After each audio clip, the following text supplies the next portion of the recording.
बांग्लादेश की सुबह कब होगी? ये सवाल इसलिए जरूरी है क्योंकि वहां हिंसा ने हर हद पार कर दी है।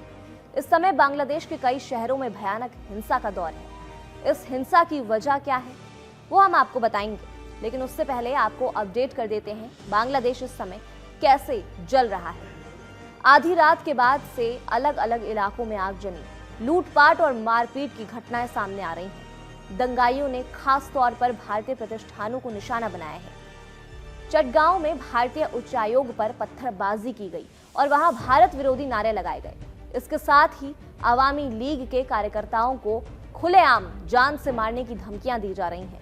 हालात को देखते हुए ढाका, राजशाही, खुलना और चटगांव में भारतीय उच्चायोग से वीजा सेवाएं अस्थायी रूप से बंद भी कर दी गई हैं।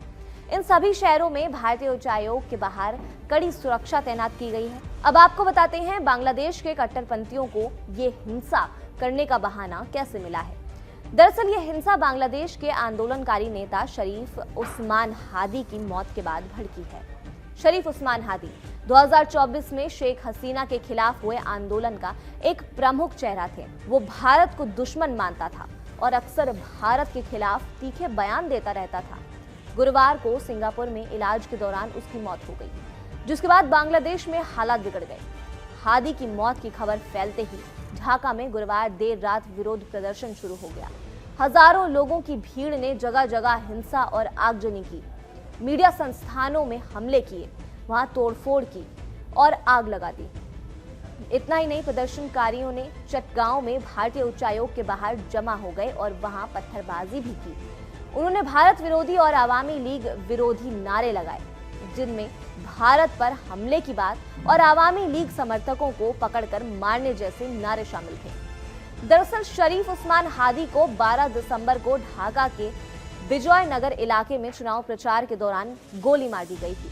अज्ञात हमलावरों ने उसके सिर में गोली चलाई।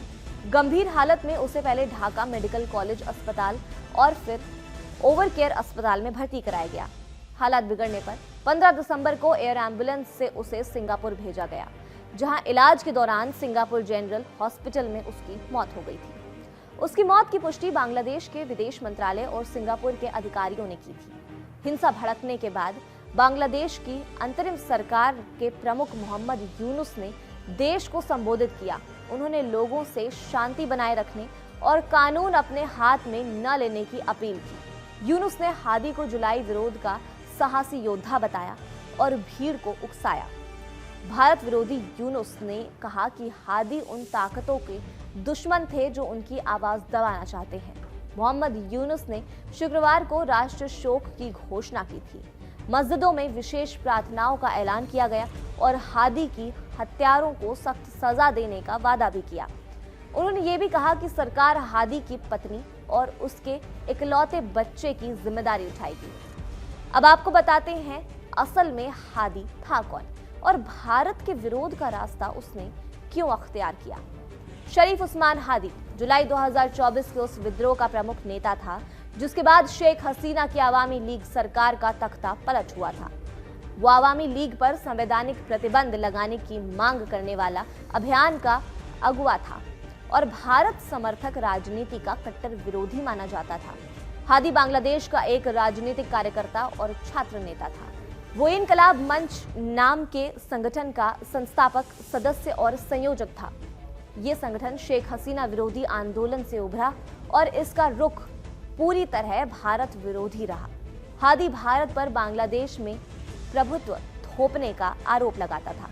हाल ही में वो तब भी विवादों में आया था जब उसने सोशल मीडिया पर तथाकथित ग्रेटर बांग्लादेश का नक्शा साझा किया था, जिसमें भारत के कुछ पूर्वोत्तर इलाकों को शामिल दिखाया गया था। इससे दोनों देशों के बीच तनाव बढ़ गया था। वो आगामी चुनाव में ढाका 8 सीट के निर्दलीय उम्मीदवार के रूप में प्रचार कर रहा था। इसी दौरान उस पर हमला हुआ। जब हादी की मौत के बाद बांग्लादेश के भारत विरोधी तत्व उसकी हत्या के लिए भारत को जिम्मेदार ठहराने की कोशिश कर रहे हैं। बांग्लादेश में फरवरी 2026 में होने वाले आम चुनाव से पहले वहां की राजनीति दरअसल भारतीय विरोधी के जरिए एक खतरनाक मोड़ लेती दिख रही है। देश के भविष्य, अर्थव्यवस्था और जनता की समस्याओं पर बात करने के बजाय नेताओं के बीच भारत के खिलाफ सबसे ज्यादा जहरीली बयानबाजी करने की होड़ मची हुई है। ऐसा लग रहा है जैसे चुनावी माहौल में भारत विरोधी ही सबसे बड़ा राजनीतिक हथियार बन चुका है। पिछले साल अगस्त में शेख हसीना सरकार के पतन के बाद बांग्लादेश में मोहम्मद यूनुस के नेतृत्व में अंतरिम सरकार चल रही है। इसी दौर में छात्र नेताओं और नए राजनीतिक चेहरों के बयान लगातार उकसाने वाले होते जा रहे हैं। कुछ नेता तो खुले मंच से भारत के पूर्वोत्तर हिस्सों को अलग करने तक की बातें कर रहा है। ये सिर्फ बयानबाजी नहीं बल्कि पूरे क्षेत्र की स्थिरता के लिए गंभीर चिंता का विषय बन गई है। नेशनल सिटीजन पार्टी के नेता हसनात अब्दुल्ला ने हाल ही में सार्वजनिक मंच से भारत को धमकी देते हुए कहा कि भारत के दुश्मनों को शरण दी जाएगी और भारत के पूर्वोत्तर राज्यों, जिन्हें 7 सिस्टर्स कहा जाता है, को अलग थलग किया जाएगा। यही नहीं, उसने ढाका में तैनात भारतीय उच्चायुक्त को देश से निकालने की मांग भी कर दी थी। ऐसे बयान किसी एक व्यक्ति से नहीं बल्कि उस राजनीतिक माहौल को दिखाते हैं जिसे अंतरिम सरकार की चुप्पी या शह मिलती है। हसनत अब्दुल्ला के जहरीले बयान ने भारत के सब्र की सीमा तोड़ दी है।